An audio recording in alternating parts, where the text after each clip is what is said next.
আমাদের সঙ্গে রয়েছেন অর্জুন সিং, তিনি ক্যাবিনেট মন্ত্রী হিসেবে শপথ নিয়েছেন। অর্জুন সিং এর সঙ্গে কথা বলবো। অর্জুন দা, কি ফোকাস থাকবে? হুগলি বেল্ট শোনা ওখানে সবসময়, কিন্তু অনেক পিছিয়ে গেছে, সেই জায়গা থেকে দাঁড়িয়ে কি ফোকাস এরিয়া হবে?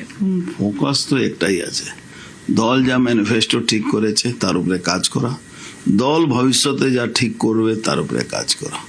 প্রাইভেট লিমিটেড কোম্পানি তো না কি পিসি ভাইপো ভালো লাগলো কি এই পুতুলটা আমার, তো ওটা পুতুলটা নিয়ে নিলাম, এই বাড়িটা আমার, সেই সম্পত্তি নিয়ে নেবে। এখানে তো সেসব চলবে না। এখানে সবটাই আইডিওলজির উপরে, অনেক রকম সোর্সের খবরাত উপরে ম্যানিফেস্টো তৈরি হয়, সেটাকে অক্ষর অক্ষর পালন করানোর দায়িত্বটা।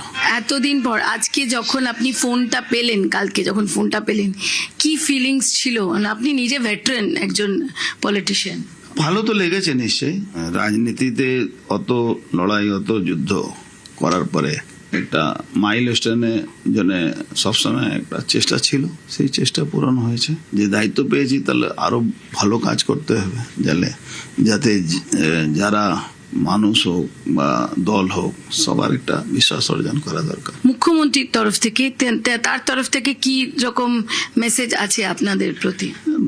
মুখ্যমন্ত্রী 11টার সময় বুধবারে ক্যাবিনেট ডেকেছেন, ওখানে ফয়সলা করবেন কাকে কি দফতর দেবেন। উনার ইনস্ট্রাকশন উপরে আমাদের কাজ করতে হবে। আপনি অনেক খেটেছেন তৃণমূলের যখন আপনি ছিলেন তখনও, কিন্তু আপনি কি তখন মনে হয় যে তখনই আপনার মন্ত্রী হওয়া ছিল, তখন আপনি দাম পাননি?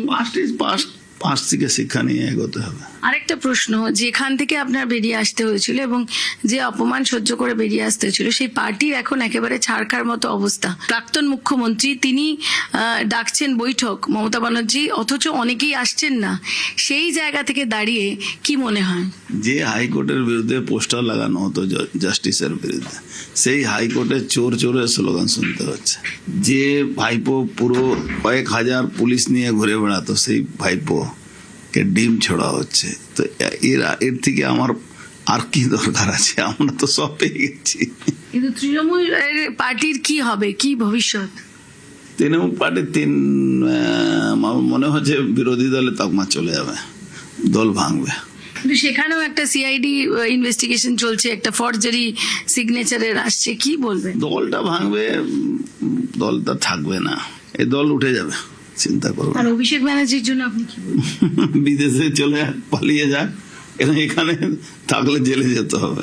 তো অর্জুন সিং তিনি খুব স্পষ্টভাবেই বললেন যে হুগলির পার এখনো সোনা আছে এবং যথেষ্ট কনসেন্ট্রেশন দিয়ে সেখানে তারা উন্নয়নের জন্য কাজ করবে, আর সেটাই তাদের উদ্দেশ্য। অন্যদিক থেকে তার মনে হচ্ছে যে তৃণমূল দল একেবারেই ভেঙে যাবে। ক্যামেরাম্যান সুব্রতর সঙ্গে কমলিকা সেনগুপ্ত, নিউজ 18 বাংলার জন্য।